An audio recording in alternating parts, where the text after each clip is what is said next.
का खालसा वाहिगुरू जी की फतेह। जुगो जुग अटल बाणी के बोहित चबर तखत छत्र दे मालिक पातशाहां दे पातशाह सतगुरु साहिब श्री गुरु ग्रंथ साहिब जी की पावन गोद विच जुड़ मिल बैठे वडभागी सतसंगी जनों, आप वडभागे हो जो हर रोज़ की तरह गुर इतिहास की कथा श्रवण करन वास्ते सतगुरां दी पावन गोद विच जुड़ मिल बैठे हो। आप जी ने इस तो पहले प्रसंग दे विच श्रवण कीता है। जदों सतगुरु जी करतारपुर नगर दे विच आए, एक सिख ने आके सतगुरां दे चरनां दे विच बेनती कीती, सतगुरु जी मैं अपनियां मੱਝਾਂ ते गावां चारन वास्ते जंगल दे विच गया ते सतगुरु जी उत्थे शेर ने आके मेरियां बहुत सारियां गावां ते मੱਝਾਂ नूं मारना कीता है। किरपा करो, तुसीं गऊ ते गरीब की रखिया करन वाले हो। उस वेले फिर सतगुरु साहिब श्री गुरु हरगोबिंद पातशाह ने जंगल दे विच जाके इस शेर का शिकार करना कीता ते सतगुरु जी का बड़ा लोगों ने जस किया, बड़ियां सतगुरु जी दियां वडियाइयां कीतियां ते पैंदे खां नूं भी बड़ा हंकार सी कि मेरे वर्गा सूरमा कोई नहीं। ये सोचदा सी कि जे सतगुरु साहिब श्री गुरु हरगोबिंद पातशाह ने जंग दे विचों जित प्राप्त की है ते मेरे कारण करके सतगुरु जी नूं जंग दे विचों जित प्राप्त हुई है।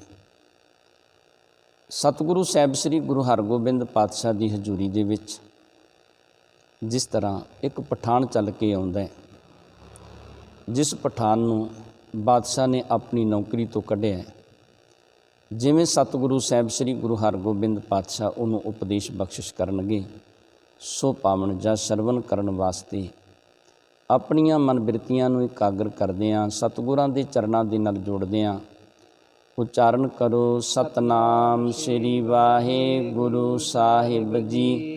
सतनाम श्री वाहिगुरू साहिब जी। चौपाई दुष्ट जीव बन के बहु मारे, गो मैखन को त्रास निवारे। सतगुरु जी ने जंगल दे विच जिहड़े दुष्ट जीव सन, चीते ते शेर आदਿਕ वो बहुत मारने कीते ते जड़ियां गौआं ते मੱਝਾਂ आदਿਕ सन उन्हां नूं इहदे नाल सुख प्राप्त होया, आनंद प्राप्त होया। निरभै होए नर तृणन चुगावें, जाहे प्रांत बन संध्या लियावें। करतारपुर नगर ते होर नेड़े जिहड़े पिंड सन उन्हां दे जिहड़े लोक सन, निरभै हो के बिना किसी डर तो बिना किसी त्रास तो वो गौआं ते मੱਝਾਂ नूं जंगल दे विच लैके जांदे ते सारा दिन उत्थे गौआं मੱਝਾਂ नूं चारना करदे। चोर जार को त्रास उपन्ना, पुर नर उचरें गुर धन धन्ना। ਜਿਹੜੇ ਚੋਰ ਤੇ ਰਸਤੇ ਦੇ ਵਿੱਚ ਲੋਕਾਂ ਨੂੰ ਲੁੱਟਣ ਵਾਲੇ ਸਨ, ਉਹਨਾਂ ਦੇ ਮਨ ਦੇ ਵਿੱਚ ਡਰ ਪੈਦਾ ਹੋ ਗਿਆ, ਜਿਸ ਕਾਰਨ ਕਰਕੇ ਲੋਕ ਸਤਿਗੁਰੂ ਸਾਹਿਬ ਸ੍ਰੀ ਗੁਰੂ ਹਰਗੋਬਿੰਦ ਪਾਤਸ਼ਾਹ ਦੀਆਂ ਵਡਿਆਈਆਂ ਕਰਦੇ ਤੇ ਸਤਿਗੁਰੂ ਜੀ ਨੂੰ ਧੰਨ ਧੰਨ ਆਖਣਾ ਕਰਦੇ ਨੇ। ਸਤਿਜੁਗ ਭਾ ਗੁਰ ਰਾਜ ਮਝਾਰਾ, ਤਜੀ ਖੁਟਾਈ ਨਰ ਡਰ ਧਾਰਾ। ਤੇ ਸਤਿਗੁਰੂ ਜੀ ਦੇ ਰਾਜ ਦੇ ਵਿੱਚ, ਸਤਿਗੁਰੂ ਜੀ ਦੇ ਸਮੇਂ ਦੇ ਵਿੱਚ ਸਤਿਯੁਗ ਵਰਤ ਗਿਆ। ਸਭ ਸਤਿਗੁਰੂ ਜੀ ਦਾ ਜਸ ਕਰਦੇ ਨੇ ਕਿ ਸਤਿਗੁਰੂ ਜੀ ਦੇ ਸਮੇਂ ਦੇ ਵਿੱਚ ਕਲਯੁਗ ਨਹੀਂ, ਸਤਿਯੁਗ ਜਿਹੜਾ ਉਹ ਵਰਤ ਗਿਆ। ਸਕਲ ਦੇਸ਼ ਦੁਆਬੇ ਮੈਂ ਕੀਰਤ, ਪੁਰ ਗ੍ਰਾਮਨ ਮੈਂ ਭੀ ਬਿਸਤੀਰਤ। ਤੇ ਕਹਿੰਦੇ ਸਾਰੇ ਦੁਆਬੇ ਦੇ ਵਿੱਚ ਜਿੰਨੇ ਵੀ ਨਗਰ ਸਨ, ਸਭ ਥਾਵਾਂ ਤੇ ਸਤਿਗੁਰੂ ਜੀ ਦੀ ਕੀਰਤੀ ਹੁੰਦੀ ਏ, ਸਭ ਥਾਵਾਂ ਤੇ ਸਤਿਗੁਰੂ ਜੀ ਦਾ ਜਸ ਹੁੰਦਾ ਹੈ। ਸੁਭਾਟ ਬ੍ਰਿੰਦ ਸਤਿਗੁਰ ਢਿਗ ਗਏ, ਸ਼ਸਤਰਨ ਵਿਦਿਆ ਮੈਂ ਨਿਪੁਨਾਏ। ਤੇ ਬਹੁਤ ਸਾਰੇ ਸੂਰਮੇ ਜਿਹੜੇ ਸਨ ਉਹ ਸਤਿਗੁਰੂ ਜੀ ਦੀ ਹਜ਼ੂਰੀ ਦੇ ਵਿੱਚ ਆਏ, ਜਿਹੜੇ ਸ਼ਸਤਰ ਵਿਦਿਆ ਦੇ ਵਿੱਚ ਨਿਪੁੰਨ ਸਨ, ਜਿਹੜੇ ਚੰਗੀ ਤਰ੍ਹਾਂ ਸ਼ਸਤਰ ਵਿਦਿਆ ਜਾਣਦੇ ਸਨ, ਉਹ ਸਤਿਗੁਰੂ ਜੀ ਦੀ ਹਜ਼ੂਰੀ ਦੇ ਵਿੱਚ ਆਉਂਦੇ ਨੇ। ਇੱਕ ਦਿਨ ਸ਼੍ਰੀ ਸਤਿਗੁਰ ਭਗਵਾ, ਲੈ ਨਿਜ ਸੰਗ ਸੋ ਪੈਂਦੇ ਖਾਨ। ਇੱਕ ਦਿਨ ਗੁਰੂ ਭਗਵਾਨ ਸਤਿਗੁਰੂ ਜੀ ਨੇ ਪੈਂਦੇ ਖਾਨ ਨੂੰ ਆਪਣੇ ਨਾਲ ਲੈਣਾ ਕੀਤਾ। ਉਪਬਨ ਮੈਂ ਗਮਨੇ ਗੁਣ ਖਾਨੀ ਦੇਖਤ ਸ਼ੋਭਾ ਬ੍ਰਿਛਨ ਮਹਾਨੀ। ਸਤਿਗੁਰੂ ਜੀ ਜੰਗਲ ਦੇ ਵਿੱਚ ਵਿਚਰਦੇ ਹੋਏ ਬਾਗ ਦੇ ਵਿੱਚ ਪਹੁੰਚਦੇ ਨੇ ਤੇ ਜਦੋਂ ਸਤਿਗੁਰੂ ਜੀ ਬਾਗ ਦੇ ਵਿੱਚ ਪਹੁੰਚੇ ਨਾ, ਇੱਥੇ ਬਾਗ ਦੇ ਵਿੱਚ ਜਿਹੜੇ ਦਰਖਤ ਸਨ ਉਹਨਾਂ ਦੀ ਉਪਮਾ ਵੇਖਦੇ ਨੇ, ਉਹਨਾਂ ਦਾ ਜਸ ਕਰਦੇ ਨੇ। ਬਾਗ ਦੇ ਵਿੱਚ ਜਿਹੜੇ ਦਰਖਤ ਨੇ ਉਹਨਾਂ ਨੂੰ ਵੇਖ ਵੇਖ ਕੇ ਸਤਿਗੁਰੂ ਜੀ ਖੁਸ਼ ਹੁੰਦੇ ਨੇ। ਸੁੰਦਰ ਸਥਲ ਫਰਸ਼ ਕਰਵਾਇਸ ਬੈਠੇ ਸਤਿਗੁਰ ਆਨੰਦ ਪਾਇਸ। ਸਤਿਗੁਰੂ ਜੀ ਨੇ ਭਲੇ ਥਾਂ ਦੇ ਉੱਤੇ ਫਰਸ਼ ਕਰਵਾਇਆ, ਗਲੀਚੇ ਆਦਿਕ ਵਿਛਵਾਏ ਤੇ ਸਤਿਗੁਰੂ ਜੀ ਉੱਥੇ ਦੀਵਾਨ ਸਜਾ ਕੇ ਬੈਠ ਜਾਂਦੇ ਨੇ। ਗਨ ਸਪਟਨ ਕੋ ਲਗਿਓ ਦੀਵਾਨ ਬੈਠੇ ਉਹ ਨਿਕਟ ਸੁਪੈਂਦੇ ਖਾਨ। ਜਿਹੜੇ ਸੂਰਮੇ ਸਨ ਉਹ ਸਤਿਗੁਰੂ ਜੀ ਦੀ ਹਜ਼ੂਰੀ ਦੇ ਵਿੱਚ ਬੈਠੇ ਨੇ, ਦੀਵਾਨ ਸਜਿਆ ਤੇ ਪੈਂਦੇ ਖਾਂ ਸਤਿਗੁਰੂ ਸਾਹਿਬ ਸ੍ਰੀ ਗੁਰੂ ਹਰਗੋਬਿੰਦ ਪਾਤਸ਼ਾਹ ਦੀ ਹਜ਼ੂਰੀ ਦੇ ਵਿੱਚ ਸਤਿਗੁਰੂ ਜੀ ਦੇ ਕੋਲ ਆ ਕੇ ਬੈਠਿਆ। ਚੌਪਰ ਹਿਤ ਖੇਲਨ ਮੰਗਵਾਇਓ ਸਨਮੁਖ ਆਪਣੇ ਖਾਨ ਬਿਠਾਇਓ। ਤੇ ਸਤਿਗੁਰੂ ਜੀ ਨੇ ਉਸ ਵੇਲੇ ਚੌਪੜ ਖੇਡਣ ਵਾਸਤੇ ਮੰਗਵਾਉਣਾ ਕੀਤਾ ਤੇ ਪੈਂਦੇ ਖਾਂ ਦੇ ਨਾਲ ਇਹ ਚੌਪੜ ਦੀ ਖੇਡ ਖੇਡਣ ਦੇ ਲਈ ਪੈਂਦੇ ਖਾਂ ਨੂੰ ਆਪਣੇ ਕੋਲ ਬਿਠਾਉਣਾ ਕੀਤਾ। ਧਰ ਧਰ ਦਾਵ ਪਰਚਬੋ ਕਰੇ ਡਲ ਡਾਲੈ ਨਰਦਨ ਕੋ ਧਰੈ। ਤੇ ਕਹਿੰਦੇ ਫਿਰ ਉਸ ਵੇਲੇ ਦਾਵ ਖੇਡ ਕੇ ਜਿਹੜੀਆਂ ਨਰਦਾਂ ਨੇ ਉਹਨਾਂ ਨੂੰ ਸਤਿਗੁਰੂ ਜੀ ਮਾਰਨਾ ਕਰਦੇ ਨੇ। ਕਿਤਿਕ ਕਾਲ ਅਸ਼ਟਾਪਦ ਖੇਲਾ ਜੀਤੈ ਗੁਰੂ ਡਾਲਨ ਕੋ ਮੇਲਾ। ਕੁਛ ਸਮਾਂ ਇਸੇ ਤਰ੍ਹਾਂ ਸਤਿਗੁਰੂ ਜੀ ਨੇ ਇਹ ਚੌਪੜ ਦੀ ਖੇਡ ਖੇਲੀ ਤੇ ਸਤਿਗੁਰੂ ਜੀ ਨਰਦਾਂ ਨੂੰ ਮਾਰਦੇ ਨੇ। ਚੌਪੜ ਦੀ ਖੇਡ ਸਤਿਗੁਰੂ ਸਾਹਿਬ ਸ੍ਰੀ ਗੁਰੂ ਹਰਗੋਬਿੰਦ ਪਾਤਸ਼ਾਹ ਜਿੱਤ ਜਾਂਦੇ ਨੇ। ਇੱਕ ਉਮਰਾਵ ਤਬੈ ਚਲ ਆਇਓ ਮਿਲਨ ਹੇਤ ਕੋ ਮਨ ਲਲਚਾਇਓ। ਕਹਿੰਦੇ ਇੱਕ ਉਮਰਾਵ ਉਸ ਵੇਲੇ ਸਤਿਗੁਰੂ ਜੀ ਦੇ ਕੋਲ ਚੱਲ ਕੇ ਆਇਆ, ਜਿਹਦਾ ਮਨ ਲਲਚਾਉਂਦਾ ਸੀ। ਉਹ ਸਤਿਗੁਰੂ ਸਾਹਿਬ ਸ੍ਰੀ ਗੁਰੂ ਹਰਗੋਬਿੰਦ ਪਾਤਸ਼ਾਹ ਨੂੰ ਮਿਲਣਾ ਚਾਹੁੰਦਾ ਸੀ। ਉਮਰਾਵ ਜਿਹੜਾ ਸੀ ਹਿਤ ਮੁਹਿਮ ਕਿਤ ਸ਼ਾਹ ਪਠਾਵਾ ਬੋਲਸ਼ ਕਰ ਤਹਿ ਸਾਥ ਪਠਾਵਾ। ਤੇ ਬਾਦਸ਼ਾਹ ਸ਼ਾਹਜਹਾਂ ਨੇ ਇਸ ਉਮਰਾਵ ਨੂੰ ਕਿਤੇ ਮੁਹਿੰਮ ਵਾਸਤੇ, ਜੰਗ ਜਿਹੜਾ ਸੀ ਲੜਨ ਵਾਸਤੇ ਭੇਜਿਆ ਸੀ ਤੇ ਬਹੁਤ ਸਾਰੀਆਂ ਫੌਜਾਂ ਇਹਨੂੰ ਨਾਲ ਦੇ ਕੇ ਭੇਜਣਾ ਕੀਤਾ ਸੀ।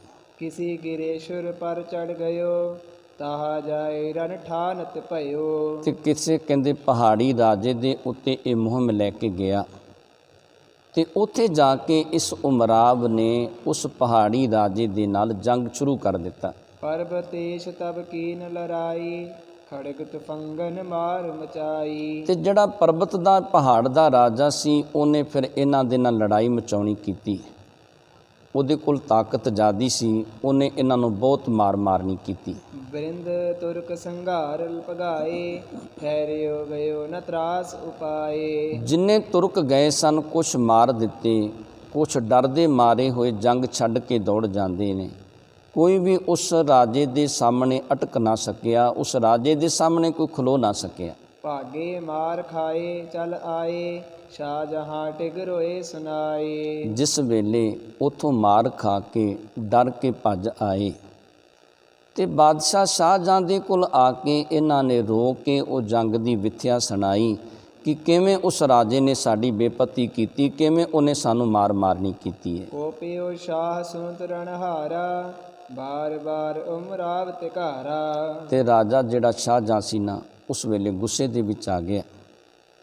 ਗੁੱਸੇ ਦੇ ਵਿੱਚ ਆ ਕੇ ਇਹਨੇ ਉਸ ਵੇਲੇ ਉਮਰਾਵ ਨੂੰ ਤਿਰਕਾਰਾਂ ਪਾਉਣੀਆਂ ਕੀਤੀਆਂ। ਬਾਰ-ਬਾਰ ਇਹਨੂੰ ਤਿਰਕਾਰਨਾ ਕੀਤਾ ਕਿ ਤੂੰ ਚੰਗਾ ਨਹੀਂ ਕੀਤਾ, ਜੰਗ ਦੇ ਵਿੱਚੋਂ ਹਾਰ ਖਾ ਕੇ ਆ ਗਿਆ। ਵੱਡੋ ਨਿਲਾਜ ਲਾਜ ਨਹਿ ਆਵੇ ਅਬ ਮਮ ਸਨਮੁਖ ਖਰੋ ਦਿਸਾਵੇ। ਕਹਿਣ ਲੱਗਿਆ ਕਿ ਤੂੰ ਤੇ ਬੜਾ ਵੱਡਾ ਸ਼ਰਮਸਾਰ ਹੈ ਕਿ ਮੇਰੇ ਅਜੇ ਵੀ ਸਾਹਮਣੇ ਖਲੋਤਾ ਹੈ, ਤੂੰ ਮੇਰੀਆਂ ਅੱਖਾਂ ਤੋਂ ਪਰੇ ਹੋ। ਕਹਿਣ ਲੱਗਿਆ ਕਿ ਜੰਗ ਦੇ ਵਿੱਚੋਂ ਤੂੰ ਹਾਰ ਕੇ ਆ ਗਿਆ ਤੇ ਅਜੇ ਵੀ ਮੇਰੇ ਸਨਮੁਖ ਆ ਕੇ ਖਲੋਤਾ ਹੈ ਤੂੰ। ਦੂਰ ਹੋ ਗੀਦੀ ਰੁਗਵਾਰੇ ਫਿਰ ਹੋ ਨਾ ਮੇਰੇ ਨੇਤਰ ਆਗਾਰੇ। ਤੇ ਇਹ ਗੱਲ ਕਹਿਣੀ ਕੀਤੀ ਕਿ ਮੇਰੇ ਅੱਖਾਂ ਤੋਂ ਦੂਰ ਹੋ ਜਾ, ਤੂੰ ਤੇ ਗੀਦੀ ਏ, ਤੂੰ ਡਰਪੋਕ ਏ, ਜੰਗ ਦੇ ਵਿੱਚੋਂ ਜਿੱਤ ਨਹੀਂ ਸਕਿਆ ਤੇ ਮੇਰੀਆਂ ਅੱਖਾਂ ਦੇ ਸਾਹਮਣੇ ਨਾ ਹੋਣਾ ਕਰ। ਲਖ ਕਾਇਰ ਕੋ ਦਿਓ ਨਿਕਾਸ ਰਹਿਣ ਨਾ ਦਿਓ ਆਪਨੇ ਪਾਸ। ਉਸ ਵੇਲੇ ਕਹਿੰਦੇ ਇਹਨੂੰ ਨਲਾਇਕ ਜਾਣ ਕੇ, ਇਹਨੂੰ ਉਸ ਵੇਲੇ ਡਰਪੋਕ ਜਾਣ ਕੇ ਬਾਦਸ਼ਾਹ ਸ਼ਾਹਜਹਾਂ ਨੇ ਆਪਣੀ ਫੌਜ ਦੇ ਵਿੱਚੋਂ ਬਾਹਰ ਕੱਢ ਦਿੱਤਾ, ਆਪਣੇ ਕੋਲ ਨਹੀਂ ਇਸ ਨੂੰ ਰਹਿਣ ਦਿੱਤਾ। ਸੋ ਦੁਖ ਪਾਏ ਨਿਕਸ ਇਤ ਆਇਓ ਗੁਰ ਕੋ ਦੇਖੋ ਜੈ ਲਲਚਾਇਓ। ਤੇ ਕਹਿੰਦੇ ਇਹ ਉਸ ਗੱਲ ਦਾ ਦੁੱਖ ਪ੍ਰਾਪਤ ਕਰਕੇ ਉੱਥੋਂ ਚੱਲ ਕੇ ਆਇਆ। ਮਨ ਦੇ ਵਿੱਚ ਇੱਛਾ ਸੀ ਕਿ ਸਤਿਗੁਰੂ ਸਾਹਿਬ ਸ੍ਰੀ ਗੁਰੂ ਹਰਗੋਬਿੰਦ ਪਾਤਸ਼ਾਹ ਦੇ ਮੈਂ ਚੱਲ ਕੇ ਦਰਸ਼ਨ ਕਰਦਾ, ਸਤਿਗੁਰੂ ਜੀ ਨੂੰ ਮਿਲਣਾ ਕਰਦਾ। ਗਰ ਸ਼ਮਸ਼ੇਰ ਸਿਪਰ ਕੋ ਧਰੇ, ਆਇਓ ਨਿਕਟ ਗਰਭ ਉਰ ਭਰੇ। ਤੇ ਕਹਿੰਦੇ ਮਨ ਦੇ ਵਿੱਚ ਹੰਕਾਰ ਵੀ ਸੀ ਕਿ ਮੈਂ ਉਮਰਾਂ ਵਾਂ, ਮੈਂ ਬੜਾ ਬਹਾਦਰ ਹਾਂ। ਗਲ ਦੇ ਵਿੱਚ ਤਲਵਾਰ ਸੀ, ਕੰਧੇ ਦੇ ਉੱਤੇ ਇਹਦੇ ਕਹਿੰਦੇ ਉਸ ਵੇਲੇ ਢਾਲ ਸੀ, ਤੇ ਬੜੇ ਗਰਭ ਦੇ ਵਿੱਚ ਬੜੇ ਹੰਕਾਰ ਦੇ ਵਿੱਚ ਸਤਿਗੁਰੂ ਜੀ ਦੀ ਹਜ਼ੂਰੀ ਦੇ ਵਿੱਚ ਆਉਂਦਾ। ਗਰਭ ਪ੍ਰਹਾਰੀ ਗੁਰ ਨੇ ਜਾਣਾ, ਏਕ ਆਇਰ ਅਰ ਮਨ ਗਰਬਾਨਾ। ਤੇ ਗੁਰੂ ਕਹਿੰਦੇ ਕਦੇ ਕਿਸੇ ਦੇ ਮਨ ਦੇ ਵਿੱਚ ਹੰਕਾਰ ਨਹੀਂ ਰਹਿਣ ਦਿੰਦਾ, ਹੰਕਾਰ ਦੂਰ ਕਰ ਦਿਆ ਕਰਦਾ। ਗੁਰੂ ਜਿਹੜਾ ਉਹ ਗਰਭ ਪ੍ਰਹਾਰੀ ਹੈ, ਹੰਕਾਰ ਨੂੰ ਦੂਰ ਕਰਨ ਵਾਲਾ ਹੈ। ਸਤਿਗੁਰੂ ਸਾਹਿਬ ਸ੍ਰੀ ਗੁਰੂ ਹਰਗੋਬਿੰਦ ਪਾਤਸ਼ਾਹ ਨੇ ਜਾਣਿਆ ਕਿ ਹੈ ਇਹ ਡਰਪੋਕ, ਪਰ ਮਨ ਦੇ ਵਿੱਚ ਬੜਾ ਹੰਕਾਰ ਹੈ। ਜੰਗ ਦੇ ਵਿੱਚੋਂ ਦੌੜ ਕੇ ਆ ਗਿਆ ਤੇ ਬੜੇ ਹੰਕਾਰ ਦੇ ਵਿੱਚ ਸਾਡੇ ਕੋਲ ਆਇਆ। ਜਾਏ ਨਿਕਟ ਗੁਰ ਕੇਰ ਖਰੋਵਾ, ਨੈ ਪ੍ਰਭ ਨੇ ਤਿਸ ਕੀ ਦਿਸ਼ ਜੋਵਾ। ਜਦੋਂ ਇਹ ਸਤਿਗੁਰੂ ਸਾਹਿਬ ਸ੍ਰੀ ਗੁਰੂ ਹਰਗੋਬਿੰਦ ਪਾਤਸ਼ਾਹ ਦੇ ਕੋਲ ਆ ਕੇ ਖਲੋਤਾ ਨਾ, ਫਿਰ ਸਤਿਗੁਰੂ ਸਾਹਿਬ ਸ੍ਰੀ ਗੁਰੂ ਹਰਗੋਬਿੰਦ ਪਾਤਸ਼ਾਹ ਨੇ ਇਹਦੇ ਵੱਲ ਵੇਖਣਾ ਹੀ ਨਹੀਂ ਕੀਤਾ। ਅਸ਼ਟਾਪਦ ਖੀਲਨ ਮੈਂ ਧਿਆਨੇ, ਡਲ ਡਾਲਤ ਅਰ ਨਰਦ ਪਿਆਨੇ। ਸਤਿਗੁਰੂ ਸਾਹਿਬ ਸ੍ਰੀ ਗੁਰੂ ਹਰਗੋਬਿੰਦ ਪਾਤਸ਼ਾਹ ਕਹਿੰਦੇ ਉਸ ਵੇਲੇ ਇਹ ਚੌਪੜ ਦੀ ਖੇਡ ਦੇ ਧਿਆਨ ਦੇ ਵਿੱਚ ਲੱਗੇ ਨੇ, ਤੇ ਸਤਿਗੁਰੂ ਜੀ ਇਹ ਜਿਹੜੀਆਂ ਨਰਦਾਂ ਨੇ ਇਹਨਾਂ ਨੂੰ ਮਾਰਦੇ ਨੇ। ਇਸ ਤਰ੍ਹਾਂ ਸਤਿਗੁਰੂ ਜੀ ਉਸ ਧਿਆਨ ਦੇ ਵਿੱਚ ਪਰਚੇ ਨੇ। ਇਹ ਜਿਹੜਾ ਉਮਰਾਵ ਸੀ, ਸਤਿਗੁਰੂ ਜੀ ਨੇ ਇਹਦੇ ਵੱਲ ਵੇਖਣਾ ਹੀ ਨਹੀਂ ਕੀਤਾ। ਖਰਿਓ ਰਹਿਓ ਚਿਤ ਚਹਿਤ ਵਿਸ਼ੇਖੇ, ਜਬ ਸਤਿਗੁਰ ਮੇਰੀ ਦਿਸ਼ ਦੇਖੇ। ਤੇ ਪਠਾਨ ਸਤਿਗੁਰੂ ਜੀ ਦੇ ਕੋਲ ਖਲੋਤਾ ਰਿਹਾ, ਸੋਚਦਾ ਹੈ ਕਿ ਜਦੋਂ ਸਤਿਗੁਰੂ ਜੀ ਮੇਰੇ ਵੱਲ ਵੇਖਣਗੇ ਤੇ ਫਿਰ ਮੈਂ ਸਤਿਗੁਰਾਂ ਦੇ ਚਰਨਾਂ 'ਤੇ ਨਮਸਕਾਰ ਕਰਨੀ ਕਰਾਂਗਾ। ਕਰੋ ਸਲਾਮ ਬੈਠ ਹੋ ਫੇਰੇ, ਇਮ ਚਿਤ ਬਿਤ ਬੋਹ ਬੇਰੇ। ਤੇ ਸੋਚਦਾ ਇਹ ਸੀ ਕਿ ਸਤਿਗੁਰੂ ਜੀ ਦੇ ਚਰਨਾਂ 'ਤੇ ਨਮਸਕਾਰ ਕਰਾਂਗਾ ਤੇ ਫਿਰ ਸਤਿਗੁਰੂ ਜੀ ਦੇ ਕੋਲ ਬੈਠਾਂਗਾ। ਇਸ ਤਰ੍ਹਾਂ ਦੇ ਮਨ ਦੇ ਵਿੱਚ ਇਹਦੇ ਖਿਆਲ ਆਉਂਦੇ ਸਨ। ਖਰੇ ਪਠਾਨ ਕ੍ਰੋਧ ਵੱਡ ਜਾਗਾ, ਚਿਤ ਮੈਂ ਪੁਨ ਚਿਤ ਵਨ ਇਮ ਲਾਗਾ। ਤੇ ਜਦੋਂ ਕੁਛ ਕੁ ਸਮਾਂ ਖਲੋਤਾ ਰਿਹਾ ਨਾ, ਤੇ ਉਸ ਵੇਲੇ ਇਹਦੇ ਮਨ ਦੇ ਵਿੱਚ ਕ੍ਰੋਧ ਆ ਗਿਆ, ਗੁੱਸਾ ਆ ਗਿਆ ਕਿ ਮੈਨੂੰ ਇੰਨਾ ਸਮਾਂ ਹੋ ਗਿਆ ਸਤਿਗੁਰੂ ਜੀ ਦੇ ਕੋਲ ਖਲੋਤਿਆਂ ਨੂੰ, ਸਤਿਗੁਰੂ ਜੀ ਨੇ ਮੇਰੇ ਵੱਲ ਵੇਖਣਾ ਹੀ ਨਹੀਂ ਕੀਤਾ। ਇੱਕ ਸ਼ਮਸ਼ੇਰ ਪ੍ਰਹਾਰੋ ਐਸੇ, ਧਰਤੇ ਸਿਰ ਉਤਰੈ ਇਸ ਜੈਸੇ। ਤੇ ਉਸ ਵੇਲੇ ਇਹੋ ਜਿਹੀ ਵਿਚਾਰ ਕਰਦਾ ਕਿ ਇੱਕ ਤਲਵਾਰ ਦਾ ਵਾਰ ਇਹੋ ਜਿਹਾ ਇਹਨਾਂ 'ਤੇ ਕਰਦਾ ਕਿ ਉਸ ਤਲਵਾਰ ਦੇ ਵਾਰ ਦੇ ਨਾਲ ਮੈਂ ਸਤਿਗੁਰੂ ਜੀ ਦੇ ਧੜ ਦੇ ਨਾਲੋਂ ਇਹਨਾਂ ਦਾ ਸਿਰ ਅਲੱਗ ਕਰ ਦੇਣਾ। ਇਸ ਤਰ੍ਹਾਂ ਦੀ ਮਨ ਦੇ ਵਿੱਚ ਇਹਦੇ ਵਿਚਾਰ ਆਉਂਦੀ ਹੈ। ਚਿਤਵੋ ਜਬ ਸ਼ਮਸ਼ੇਰ ਪ੍ਰਹਾਰਨ, ਕਰਿਓ ਖਾਨ ਦਿਸ਼ ਗੁਰੂ ਨਿਹਾਰਨ। ਤੇ ਜਦੋਂ ਕਹਿੰਦੇ ਇਸ ਪਠਾਨ ਨੇ ਇਸ ਤਰ੍ਹਾਂ ਦਾ ਮਨ ਦੇ ਵਿੱਚ ਵਿਚਾਰ ਕੀਤਾ ਨਾ, ਤੇ ਸਤਿਗੁਰੂ ਸਾਹਿਬ ਸ੍ਰੀ ਗੁਰੂ ਹਰਗੋਬਿੰਦ ਪਾਤਸ਼ਾਹ ਇਸ ਪਠਾਨ ਵੱਲ ਵੇਖਦੇ ਨੇ ਤੇ ਇਸ ਤਰ੍ਹਾਂ ਦੇ ਸਤਿਗੁਰੂ ਜੀ ਬਚਨ ਕਰਦੇ ਨੇ। ਕਹਿਓ ਤਾਹੇ ਨਿਜ ਸੁਭਟ ਕਹਾਵੋ, ਜਹਾ ਪਰੈ ਰਣ ਤਾਹਾ ਪਲਾਵੋ। ਸਤਿਗੁਰੂ ਜੀ ਕਹਿਣ ਲੱਗੇ ਕਿ ਆਪਣੇ ਆਪ ਨੂੰ ਬੜਾ ਬਹਾਦਰ ਸੂਰਮਾ ਅਖਵਾਉਂਦਾ। ਜਿੱਥੇ ਜੰਗ ਲੜਨ ਦਾ ਸਮਾਂ ਸੀ ਉੱਥੋਂ ਜੰਗ ਦੇ ਵਿੱਚੋਂ ਦੌੜ ਕੇ ਆ ਜਾਣਾ, ਪਰ ਆਪਣੇ ਆਪ ਨੂੰ ਬੜਾ ਬਹਾਦਰ ਸੂਰਮਾ ਅਖਵਾਉਂਦਾ ਤੂੰ। ਜਹਾ ਖੜਗ ਕੋ ਜੰਗ ਮਚਾਵਨ, ਤਾ ਕਰੋ ਨਿਜ ਪੀਠ ਦਿਖਾਵਨ। ਤੇ ਜਿੱਥੇ ਤਲਵਾਰ ਦੇ ਨਾਲ ਜੰਗ ਲੜਨਾ ਸੀ, ਜਿੱਥੇ ਤਲਵਾਰ ਚਲਾਉਣੀ ਸੀ, ਉੱਥੇ ਤੂੰ ਪਿੱਠ ਦਿਖਾ ਕੇ ਆ ਗਿਆ, ਉੱਥੇ ਜੰਗ ਦੇ ਵਿੱਚੋਂ ਦੌੜ ਕੇ ਆ ਗਿਆ। ਜਹਾ ਸ਼ਤਰੂ ਕੇ ਮਾਰਨ ਬਨੈ, ਤਿਸ ਥਲ ਹੋਤ ਤਰਾਸ ਕੇ ਸਨੈ। ਤੇ ਜਿੱਥੇ ਸ਼ਤਰੂ ਨੂੰ, ਦੁਸ਼ਮਣ ਨੂੰ ਮਾਰਨਾ ਹੁੰਦਾ ਹੈ, ਉੱਥੇ ਤੇਰੇ ਅੰਦਰ ਡਰ ਪੈਦਾ ਹੋ ਜਾਂਦਾ ਹੈ, ਉੱਥੇ ਤੂੰ ਡਰਪੋਕ ਬਣ ਜਾਂਦਾ ਹੈ ਜਿੱਥੇ ਤੇਰੇ ਸਾਹਮਣੇ ਦੁਸ਼ਮਣ ਆ ਜਾਂਦਾ ਹੈ। ਉਚਿਤ ਨਿਵਨ ਜੈ ਫਕਰ ਅਗਾਰੀ, ਤੈ ਚਾਹਤ ਸ਼ਮਸ਼ੇਰ ਪ੍ਰਹਾਰੀ। ਤੇ ਸਤਿਗੁਰੂ ਜੀ ਕਹਿਣ ਲੱਗੇ ਜਿੱਥੇ ਪਰਮੇਸ਼ਰ ਦੇ ਪਿਆਰ ਵਾਲੇ ਫਕੀਰ ਨੇ, ਜਿਹੜੇ ਫਕਰ ਨੇ, ਜਿੱਥੇ ਤੇਰਾ ਨਿਵਣਾ ਬਣਦਾ ਸੀ, ਨਮਸਕਾਰ ਕਰਨੀ ਬਣਦੀ ਸੀ, ਉੱਥੇ ਤੂੰ ਤਲਵਾਰ ਚਲਾਉਣਾ ਚਾਹੁੰਦਾ, ਉੱਥੇ ਤੇਰੀ ਇਹ ਤਾਕਤ ਕੰਮ ਕਰਦੀ ਹੈ ਜਿੱਥੇ ਤੈਨੂੰ ਨਿਵਣਾ ਚਾਹੁੰਦਾ ਸੀ। ਸ਼ਤਰੂ ਸੰਘਾਰਤ ਰਿਸ ਕਰ ਤੋਹੀ, ਫਕਰ ਬਿਨਾਸੈ ਕੁਟੰਬ ਜੋ ਹੋਹੀ। ਤੇ ਸਤਿਗੁਰੂ ਜੀ ਕਹਿਣ ਲੱਗੇ ਕਿ ਜਿਹੜਾ ਦੁਸ਼ਮਣ ਹੈ ਨਾ, ਉਹਨੂੰ ਤੂੰ ਤਲਵਾਰ ਨਾਲ ਨਾ ਮਾਰਦਾ ਤੇ ਉਹਨੇ ਤੈਨੂੰ ਇਕੱਲੇ ਨੂੰ ਮਾਰ ਦੇਣਾ ਸੀ। ਉਹ ਤੈਨੂੰ ਇਕੱਲੇ ਨੂੰ ਖਤਮ ਕਰਦਾ ਜੇ ਤੂੰ ਦੁਸ਼ਮਣ ਦੇ ਸਾਹਮਣੇ ਖਲੋਤਾ ਰਹਿੰਦਾ। ਤੇ ਸਤਿਗੁਰੂ ਜੀ ਕਹਿਣ ਲੱਗੇ ਕਿ ਜੇ ਤੂੰ ਫਕੀਰ ਨੂੰ ਕਿਸੇ ਨੂੰ ਮਾਰ ਦਿੱਤਾ ਨਾ ਤੇ ਤੇਰਾ ਸਾਰਾ ਕੁਟੁੰਬ ਜਿਹੜਾ ਉਹਦਾ ਵਿਨਾਸ਼ ਹੋ ਜਾਵੇਗਾ, ਸਾਰਾ ਤੇਰਾ ਕੁਟੁੰਬ ਤਬਾਹ ਹੋ ਜਾਵੇਗਾ ਜੇ ਕਿਸੇ ਫਕੀਰ ਨੂੰ ਮਾਰਨਾ ਕਰੇਗਾ। ਰਿਪਿਸ ਲੋਕੈ ਸੁਖਨ ਬਿਨਾਸੈ, ਫਕਰ ਦੁਹੂ ਲੋਕਨ ਸੁਖ ਗ੍ਰਾਸੈ। ਤੇ ਸਤਿਗੁਰੂ ਜੀ ਕਹਿਣ ਲੱਗੇ ਕਿ ਦੁਸ਼ਮਣ ਜਿਹੜਾ ਨਾ ਉਹ ਇਸ ਲੋਕ ਦੇ ਸੁੱਖ ਖਤਮ ਕਰ ਦਿੰਦਾ ਹੈ, ਪਰ ਜਿਹੜਾ ਫਕੀਰ ਹੈ ਨਾ, ਜਿਹੜਾ ਫਕਰ ਹੈ, ਜਿਹੜਾ ਪਰਮੇਸ਼ਰ ਦੇ ਪਿਆਰ ਵਾਲਾ ਹੈ, ਜੇ ਕਿਤੇ ਉਹਦੇ ਨਾਲ ਦੁਸ਼ਮਣੀ ਪਾ ਲਈਏ ਨਾ ਤੇ ਸਤਿਗੁਰੂ ਜੀ ਕਹਿਣ ਲੱਗੇ ਕਿ ਦੋਨਾਂ ਲੋਕਾਂ ਦੇ ਸੁੱਖ ਖਤਮ ਹੋ ਜਾਂਦੇ ਨੇ, ਲੋਕ ਤੇ ਪਰਲੋਕ ਦੇ ਸੁੱਖ ਖਤਮ ਹੋ ਜਾਂਦੇ ਨੇ ਜਿਹੜਾ ਫਕੀਰਾਂ ਦੇ ਨਾਲ ਦੁਸ਼ਮਣੀ ਪਾਉਣਾ ਕਰਦਾ ਹੈ। ਜਹਾਂ ਥਾਨ ਹੰਕਾਰ ਕਰਨ ਕੋ, ਤਹਤੇ ਕੀ ਨਸਰ ਦਾ ਡਰਨ ਕੋ। ਸਤਿਗੁਰੂ ਜੀ ਕਹਿਣ ਲੱਗੇ ਕਿ ਪਠਾਣਾ ਜਿੱਥੇ ਤੇ ਹੰਕਾਰ ਕਰਨਾ ਸੀ, ਜਿੱਥੇ ਤੂੰ ਜੰਗ ਲੜਨਾ ਸੀ, ਉੱਥੇ ਤੇ ਤੇਰੇ ਤੋਂ ਜੰਗ ਲੜਿਆ ਨਹੀਂ ਗਿਆ, ਉੱਥੇ ਤੇ ਤੇਰਾ ਮਨ ਡਰ ਗਿਆ, ਉੱਥੇ ਤੂੰ ਜੰਗ ਦੇ ਵਿੱਚੋਂ ਦੌੜ ਕੇ ਆ ਗਿਆ ਜਿੱਥੇ ਜੰਗ ਲੜਨਾ ਸੀ। ਨਿਰਹੰਕਾਰ ਹੋ ਨ ਥੋ ਜਹਾ, ਫਕਰਨ ਆਗੇ ਗਰਵਤ ਮਹਾ। ਤੇ ਸਤਿਗੁਰੂ ਜੀ ਕਹਿਣ ਲੱਗੇ ਕਿ ਜਿੱਥੇ ਨਿਰਹੰਕਾਰ ਹੋ ਕੇ ਜਾਣਾ ਸੀ, ਜਿੱਥੇ ਨਿਮਰਤਾ ਧਾਰਨ ਕਰਕੇ ਫਕੀਰਾਂ ਦੇ ਚਰਨਾਂ ਤੇ ਜਾ ਕੇ ਨਮਸਕਾਰ ਕਰਨੀ ਸੀ, ਉੱਥੇ ਤੂੰ ਬੜੇ ਹੰਕਾਰ ਦੇ ਵਿੱਚ ਆ ਗਿਆ। ਗਹੀ ਹਾਥ ਮੈਂ ਰਹਿ ਤਰਵਾਰ, ਫਕਰ ਪ੍ਰਾਨ ਕੇ ਦੇਹ ਨਿਕਾਰ। ਸਤਿਗੁਰੂ ਜੀ ਕਹਿਣ ਲੱਗੇ ਕਿ ਫਕੀਰਾਂ ਦੇ ਵਿੱਚ ਇੰਨੀ ਤਾਕਤ ਹੀ, ਕਹਿਣ ਲੱਗੇ ਕਿ ਤਲਵਾਰ ਹੱਥ ਦੇ ਵਿੱਚ ਪਕੜੀ ਰਹਿ ਜਾਂਦੀ ਹੈ ਤੇ ਫਕੀਰ ਪ੍ਰਾਣ ਇੱਕ ਛਿਣ ਦੇ ਵਿੱਚ ਜੀਵ ਦੇ ਨਿਕਾਲ ਦਿੰਦੇ ਨੇ। ਗੁਰ ਘਰ ਮੈਂ ਮਾਨੀ ਕੋ ਥਾਵਨ, ਨਿਰਮਾਨੀ ਨਿਤ ਗੁਰ ਮਨ ਭਾਵਨ। ਸਤਿਗੁਰੂ ਜੀ ਕਹਿਣ ਲੱਗੇ ਕਿ ਗੁਰੂ ਘਰ ਦੇ ਵਿੱਚ ਹੰਕਾਰੀ ਨੂੰ ਥਾਂ ਨਹੀਂ, ਜਿਹੜਾ ਹੰਕਾਰੀ ਹੈ ਉਹਨੂੰ ਗੁਰੂ ਘਰ ਦੇ ਵਿੱਚ ਥਾਂ ਨਹੀਂ ਪ੍ਰਾਪਤ ਹੁੰਦਾ ਕਰਦਾ। ਗੁਰੂ ਘਰ ਤੇ ਨਿਮਾਣਿਆਂ ਦਾ ਮਾਣ ਤੇ ਨਿਥਾਵਿਆਂ ਦਾ ਥਾਂ ਹੈ। ਗੁਰੂ ਘਰ ਦੇ ਵਿੱਚ ਤੇ ਨਿਮਾਣੇ ਨੂੰ ਥਾਂ ਮਿਲਿਆ ਕਰਦਾ ਹੈ, ਹੰਕਾਰੀ ਨੂੰ ਥਾਂ ਨਹੀਂ ਮਿਲਿਆ ਕਰਦਾ। ਸੁਨਤ ਖਾਨ ਮਨ ਮੈਂ ਬਿਸਮਾਇਓ, ਚਿਤ ਮੈਂ ਚਿਤਵਤ ਗੁਰ ਲਖ ਪਾਇਓ। ਕਹਿੰਦੇ ਜਿਹੜਾ ਇਹ ਪਠਾਨ ਸੀ ਨਾ, ਬੜਾ ਉਸ ਵੇਲੇ ਅਚਰਜ ਹੋਇਆ, ਬੜਾ ਹੈਰਾਨ ਹੋਇਆ ਕਿ ਸਤਿਗੁਰੂ ਜੀ ਅੰਤਰਜਾਮੀ ਨੇ, ਸਤਿਗੁਰੂ ਜੀ ਨੇ ਮੇਰੇ ਮਨ ਦੀ ਗੱਲ ਨੂੰ ਬੁੱਝਣਾ ਕੀਤਾ।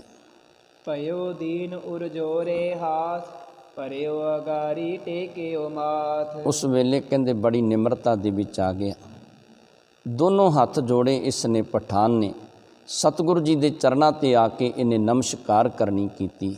ਕਰਾਮਾਤ ਸਾਹਿਬ ਤੁਮ ਭਾਰੇ, ਸਕਿਓ ਨਾ ਜਾਣ ਹਿਰਦੇ ਰਿਸ ਧਾਰੇ। ਸਤਿਗੁਰੂ ਜੀ ਨੂੰ ਕਹਿਣ ਲੱਗਿਆ ਕਿ ਸਤਿਗੁਰੂ ਜੀ ਤੁਸੀਂ ਤੇ ਕਰਾਮਾਤ ਦੇ ਧਣੀ ਹੋ, ਮੈਂ ਸਤਿਗੁਰੂ ਜੀ ਪਛਾਣ ਨਹੀਂ ਸਕਿਆ, ਮੇਰੀ ਮੱਤ ਥੋੜ੍ਹੀ ਹੈ, ਮੈਂ ਤੁਹਾਡੀ ਪਹਿਚਾਣ ਨਹੀਂ ਸਤਿਗੁਰੂ ਜੀ ਕਰ ਸਕਿਆ। ਛਿਮਹੋ ਪ੍ਰਭੂ ਤੁਮਹੋ ਬਲਦਾਇਕ, ਮੀਰੀ ਅਰ ਪੀਰੀ ਕੇ ਲਾਇਕ। ਸਤਿਗੁਰੂ ਜੀ ਤੁਸੀਂ ਮੀਰੀ ਤੇ ਪੀਰੀ ਦੇ ਲਾਇਕ ਹੋ, ਕਿਰਪਾ ਕਰੋ ਮੈਨੂੰ ਮਾਫ ਕਰ ਦੇਵੋ, ਮੈਂ ਭੁੱਲ ਕਰ ਬੈਠਾ ਹਾਂ ਤੇ ਸਤਿਗੁਰੂ ਜੀ ਮੇਰੀ ਭੁੱਲ ਕਿਰਪਾ ਕਰਕੇ ਮਾਫ ਕਰ ਦੇਵੋ। ਤਜਹੋ ਅਪਰ ਸਤਿਗੁਰ ਸਭ ਗਿਨਤੀ, ਕਰੋ ਨਿਹਾਰਨ ਜੋ ਮਮ ਬਿਨਤੀ। ਤੇ ਸਤਿਗੁਰੂ ਜੀ ਮੇਰੀ ਜਿਹੜੀ ਬੇਨਤੀ ਹੈ ਨਾ, ਮੈਂ ਜਿਹੜੀ ਅਰਦਾਸ ਕਰਦਾ ਉਹ ਮੇਰੀ ਅਰਦਾਸ ਸੁਣਨਾ ਕਰੋ। ਸਤਿਗੁਰੂ ਜੀ ਜਿਹੜੀਆਂ ਗਿਣਤੀਆਂ ਮਿੰਤੀਆਂ ਨੇ ਉਹ ਛੱਡ ਦੇਵੋ, ਮੇਰੀਆਂ ਭੁੱਲਾਂ ਜਿਹੜੀਆਂ ਨੇ ਉਹਨਾਂ ਨੂੰ ਨਾ ਚਿਤਾਰਨਾ ਕਰੋ, ਮੇਰੀ ਬੇਨਤੀ ਨੂੰ ਸੁਣਨਾ ਕਰੋ। ਦੇਖ ਦੀਨ ਗੁਰ ਭਏ ਕਿਰਪਾਲਾ, ਬੈਠਾ ਰਿਓ ਸਮੀਪ ਤਿਸ ਕਾਲਾ। ਸਤਿਗੁਰੂ ਜੀ ਨੇ ਵੇਖਿਆ ਕਿ ਜਦੋਂ ਬੜੀ ਗਰੀਬੀ ਦੇ ਵਿੱਚ ਨਿਮਰਤਾ ਦੇ ਵਿੱਚ ਆ ਗਿਆ, ਸਤਿਗੁਰੂ ਜੀ ਦਇਆ ਦੇ ਘਰ ਦੇ ਵਿੱਚ, ਬਖਸ਼ਿਸ਼ ਦੇ ਘਰ ਦੇ ਵਿੱਚ ਆਏ ਤੇ ਪਠਾਨ ਨੂੰ ਸਤਿਗੁਰੂ ਜੀ ਨੇ ਆਪਣੇ ਕੋਲ ਬਿਠਾਉਣਾ ਕੀਤਾ। ਨਿਜ ਸਿੱਖ ਕਰਕੇ ਸਿੱਖਿਆ ਦਈ, ਫਕਰਨ ਆ ਗਏ ਨਮਤਾ ਲਈ। ਸਤਿਗੁਰੂ ਜੀ ਨੇ ਉਸ ਵੇਲੇ ਆਪਣਾ ਸਿੱਖ ਬਣਾਇਆ ਤੇ ਇਹਨੂੰ ਉਸ ਵੇਲੇ ਉਪਦੇਸ਼ ਦਿੱਤਾ, ਇਹਨੂੰ ਸਮਝਾਇਆ ਕਿ ਕਦੀ ਫਕੀਰਾਂ ਦੇ ਅੱਗੇ ਨਹੀਂ ਅੜਨਾ ਚਾਹੀਦਾ, ਫਕੀਰਾਂ ਦੇ ਅੱਗੇ ਤੇ ਨਮਸਕਾਰ ਕਰਨੀ ਬਣਦੀ ਹੈ। ਸੰਤਨ ਢਿਗ ਗਮਨਹੁ ਤਜ ਮਾਨ, ਸੇਵਾ ਕਰਹੁ ਹੋਏ ਸੁਖਵਾਨ। ਤੇ ਸਤਿਗੁਰੂ ਜੀ ਕਹਿਣ ਲੱਗੇ ਕਿ ਸੰਤਾਂ ਦੇ ਕੋਲ ਮਾਨ ਛੱਡ ਕੇ, ਹੰਕਾਰ ਛੱਡ ਕੇ ਜਾਈਏ ਤੇ ਸੰਤਾਂ ਦੇ ਚਰਨਾਂ ਦੇ ਵਿੱਚ ਜਾ ਕੇ ਸੰਤਾਂ ਦੀ ਸੇਵਾ ਕਰੀਏ ਤੇ ਉਹਦੇ ਨਾਲ ਸੁੱਖ ਪ੍ਰਾਪਤ ਹੁੰਦਾ ਹੈ, ਉਹਦੇ ਨਾਲ ਦੋਨਾਂ ਲੋਕਾਂ ਦੇ ਸੁੱਖ ਪ੍ਰਾਪਤ ਹੋਇਆ ਕਰਦੇ ਨੇ। ਨਿਤ ਸਤਿਗੁਰ ਕੋ ਸਿਮਰਨ ਕਰੋ, ਗਰਭ ਜੋਨ ਮੈਂ ਬਹੁਰ ਨਾ ਧਰੋ। ਤੇ ਨਿਤ ਸਤਿਗੁਰੂ ਜੀ ਦੇ ਸਿਮਰਨ ਦੇ ਵਿੱਚ ਜੁੜ ਜਾਈਏ ਤੇ ਫਿਰ ਮੁੜ ਕੇ ਗਰਭ ਜੋਨ ਦੇ ਵਿੱਚ ਨਹੀਂ ਪਈਦਾ। ਗੁਰੂ ਕਿਰਪਾ ਕਰ ਦਿੰਦਾ, ਗੁਰੂ ਜੰਮਣਾ ਮਰਨਾ ਖਤਮ ਕਰ ਦਿੰਦਾ ਜਦੋਂ ਜੀਵ ਗੁਰੂ ਦੇ ਚਰਨਾਂ ਦੇ ਵਿੱਚ ਰਹਿ ਕੇ ਗੁਰੂ ਦੀ ਸੇਵਾ ਦੇ ਵਿੱਚ ਜੁੜ ਜਾਇਆ ਕਰਦਾ। ਭਇਓ ਸਿੱਖ ਗੁਰ ਕੋ ਤਬ ਖਾਨ, ਬਾਜ਼ੀ ਜੀਤ ਉਠੇ ਭਗਵਾਨ। ਤੇ ਇਹ ਜਿਹੜਾ ਖਾਨ ਸੀ ਸਤਿਗੁਰੂ ਜੀ ਦਾ ਸਿੱਖ ਬਣਿਆ। ਸਤਿਗੁਰੂ ਸਾਹਿਬ ਸ੍ਰੀ ਗੁਰੂ ਹਰਗੋਬਿੰਦ ਪਾਤਸ਼ਾਹ ਇਹ ਜਿਹੜੀ ਚੌਪੜ ਦੀ ਬਾਜੀ ਖੇਡਦੇ ਸਨ, ਇਹ ਜਿੱਤੇ ਤੇ ਸਤਿਗੁਰੂ ਜੀ ਉੱਠ ਪੈਂਦੇ ਨੇ। ਚੱਲ ਕਰ ਨਿਜ ਡੇਰੇ ਕੋ ਆਏ, ਖਾਨ ਪਾਨ ਤਿਸ ਖਾਨ ਦਿਵਾਏ। ਸਤਿਗੁਰੂ ਜੀ ਚੱਲ ਕੇ ਡੇਰੇ ਦੇ ਵਿੱਚ ਆਏ ਤੇ ਆਪ ਵੀ ਸਤਿਗੁਰੂ ਜੀ ਨੇ ਪ੍ਰਸ਼ਾਦਾ ਆਦਿਕ ਛਕਿਆ ਤੇ ਇਹਨੂੰ ਖਾਣ ਨੂੰ ਵੀ ਸਤਿਗੁਰੂ ਜੀ ਨੇ ਉਸ ਵੇਲੇ ਖਾਣ ਪਾਣ ਵਾਸਤੇ ਪਦਾਰਥ ਦਿੱਤੇ। ਗੁਰ ਕੇ ਗੁਣ ਗਨ ਚਿਤਵੈ ਮਨ ਮੈਂ, ਬੈਠਿਓ ਨਿਕਟ ਬਿਲੋਕ ਮਨ ਮੈਂ। ਤੇ ਸਤਿਗੁਰੂ ਸਾਹਿਬ ਸ੍ਰੀ ਗੁਰੂ ਹਰਗੋਬਿੰਦ ਪਾਤਸ਼ਾਹ ਦੇ ਗੁਣ ਚੇਤਾ ਕਰਦਾ, ਯਾਦ ਕਰਦਾ, ਸਤਿਗੁਰੂ ਜੀ ਦੀ ਹਜ਼ੂਰੀ ਦੇ ਵਿੱਚ ਬੈਠਦਾ, ਸਤਿਗੁਰੂ ਜੀ ਦੀ ਉਸਤਤ ਕਰਦਾ। ਇਹ ਪਠਾਨ ਜਿਹੜਾ ਸੀ, ਜਾਹੋ ਖਾਨ ਅਬ ਸਦਨ ਮਝਾਰੀ, ਬਨੈ ਪ੍ਰਥਮ ਸਮ ਮਨ ਸਭ ਭਾਰੀ। ਇੱਕ ਦਿਨ ਸਤਿਗੁਰੂ ਜੀ ਬਖਸ਼ਿਸ਼ ਦੇ ਘਰ ਦੇ ਵਿੱਚ ਆਉਂਦੇ ਨੇ ਤੇ ਪਠਾਨ ਨੂੰ ਕਹਿਣ ਲੱਗੇ ਕਿ ਆਪਣੇ ਘਰ ਜਾਣਾ ਕਰ, ਅੱਗੇ ਵਾਂਗੂ ਤੇਰਾ ਆਦਰ ਸਤਿਕਾਰ ਬਾਦਸ਼ਾਹ ਦੇ ਘਰ ਦੇ ਵਿੱਚ ਬਣੇਗਾ, ਤੂੰ ਆਪਣੇ ਘਰ ਜਾ ਕੇ ਰਹਿਣਾ ਕਰ। ਸ਼੍ਰੀ ਗੁਰੂ ਨਾਨਕ ਬਖਸ਼ਿਓ ਤੋਹੇ, ਸਕਲ ਸਮਾਜ ਤਥਾ ਪੁਨ ਹੋਏ। ਤੇ ਸਤਿਗੁਰੂ ਜੀ ਕਹਿਣ ਲੱਗੇ ਕਿ ਸਤਿਗੁਰੂ ਸਾਹਿਬ ਸ੍ਰੀ ਗੁਰੂ ਨਾਨਕ ਦੇਵ ਜੀ ਪਾਤਸ਼ਾਹ ਨੇ ਤੇਰੇ ਤੇ ਕਿਰਪਾ ਕੀਤੀ, ਤੈਨੂੰ ਬਖਸ਼ ਦਿੱਤਾ ਹੈ ਤੇ ਅੱਗੇ ਵਾਂਗੂ ਹੀ ਤੇਰਾ ਸਮਾਜ ਬਣ ਜਾਵੇਗਾ, ਅੱਗੇ ਵਾਂਗੂ ਤੇਰੀਆਂ ਫੌਜਾਂ ਆਦਿਕ ਉਸੇ ਤਰ੍ਹਾਂ ਬਣ ਜਾਣਗੀਆਂ। ਮਾਨਿਓ ਬਚਨ ਭਾਉ ਕੋ ਧਾਰਾ, ਲੈ ਆਇਸ ਕੋ ਸਦਨ ਨਿਧਾਰਾ। ਕਹਿੰਦੇ ਸਤਿਗੁਰੂ ਜੀ ਦੇ ਬਚਨ ਮੰਨੇ, ਸਤਿਗੁਰੂ ਜੀ ਦੇ ਉੱਤੇ ਭਾਉ ਭਾਵਣੀ ਬਣ ਗਈ ਇਹਦੀ। ਸਤਿਗੁਰੂ ਜੀ ਦੇ ਬਚਨ ਮੰਨ ਕੇ ਆਪਣੇ ਘਰ ਨੂੰ ਚਲਿਆ ਆਉਂਦਾ। ਚਾਰਕ ਦਿਨ ਘਰ ਬੈਠਿਓ ਰਹਿਓ, ਸ਼ਾਹ ਸਭਾ ਮੈਂ ਐਸੇ ਕਹਿਓ। ਕਹਿੰਦੇ 4 ਕੁ ਦਿਨ ਇਹ ਜਿਹੜਾ ਪਠਾਨ ਸੀ ਆਪਣੇ ਘਰ ਦੇ ਵਿੱਚ ਬੈਠਿਆ ਰਿਹਾ ਤੇ ਬਾਦਸ਼ਾਹ ਸ਼ਾਹਜਹਾਂ ਇੱਕ ਦਿਨ ਸਭਾ ਲਗਾ ਕੇ ਬੈਠਦਾ ਤੇ ਸਭਾ ਦੇ ਵਿੱਚ ਬਾਦਸ਼ਾਹ ਨੇ ਇਸ ਤਰ੍ਹਾਂ ਦੀ ਗੱਲ ਕਹਿਣੀ ਕੀਤੀ। ਸੋ ਉਮਰਾਵ ਹੁਤੋ ਬਹੁ ਦਿਨ ਕੋ, ਕਹਾ ਭਇਓ ਜੇ ਤਿਆਗਿਓ ਗ੍ਰਨ ਕੋ। ਤੇ ਉਸ ਵੇਲੇ ਬਾਦਸ਼ਾਹ ਨੇ ਇਸ ਉਮਰਾਵ ਦੀ ਗੱਲ ਚਲਾਉਣੀ ਕੀਤੀ। ਕਹਿਣ ਲੱਗੇ ਕੀ ਹੋਇਆ, ਜੇ ਇੱਕ ਵਾਰੀ ਜੰਗ ਛੱਡ ਕੇ ਆ ਗਿਆ, ਇੱਕ ਵਾਰੀ ਜੰਗ ਦੇ ਵਿੱਚੋਂ ਹਾਰ ਖਾ ਕੇ ਆ ਗਿਆ, ਉਹਨੇ ਕਈ ਵਾਰੀ ਜੰਗ ਦੇ ਵਿੱਚੋਂ ਜਿੱਤ ਪ੍ਰਾਪਤ ਕੀਤੀ ਹੈ ਤੇ ਉਸ ਖਾਨ ਨੂੰ, ਉਸ ਪਠਾਨ ਨੂੰ ਬੁਲਾਉਣਾ ਕਰੋ। ਕਈ ਬਾਰ ਆਗੇ ਇਹ ਲਰਿਓ, ਕਾਰਜ ਸ਼ਾਹ ਸਦਨ ਕੋ ਕਰਿਓ। ਤੇ ਬਾਦਸ਼ਾਹ ਕਹਿਣ ਲੱਗਿਆ ਕਿ ਅੱਗੇ ਵੀ ਬੜੀ ਵਾਰੀ ਇਹਨੇ ਜੰਗ ਲੜੇ ਨੇ ਤੇ ਬੜੇ ਕਾਰਜ ਇਹਨੇ ਬਾਦਸ਼ਾਹ ਦੇ ਘਰ ਦੇ ਕੀਤੇ ਨੇ, ਬੜੀ ਵਾਰੀ ਇਹਨੇ ਜੰਗ ਦੇ ਵਿੱਚੋਂ ਜਿੱਤ ਪ੍ਰਾਪਤ ਕੀਤੀ ਹੈ। ਪਠਿਓ ਦੂਤ ਤੈ ਨਿਕਟ ਹਕਾਰਾ, ਪੂਰਬ ਤੇ ਵਿਸਾਲ ਸਤਿਕਾਰਾ। ਤੇ ਫਿਰ ਉਸ ਵੇਲੇ ਬਾਦਸ਼ਾਹ ਨੇ ਦੂਤ ਭੇਜਿਆ, ਇਹਨੂੰ ਪਠਾਨ ਨੂੰ ਆਪਣੇ ਕੋਲ ਬੁਲਾਇਆ ਤੇ ਅੱਗੇ ਤੋਂ ਵੀ ਜ਼ਿਆਦਾ ਇਹਨੂੰ ਆਦਰ ਸਤਿਕਾਰ ਬਾਦਸ਼ਾਹ ਸ਼ਾਹਜਹਾਂ ਨੇ ਦੇਣਾ ਕੀਤਾ।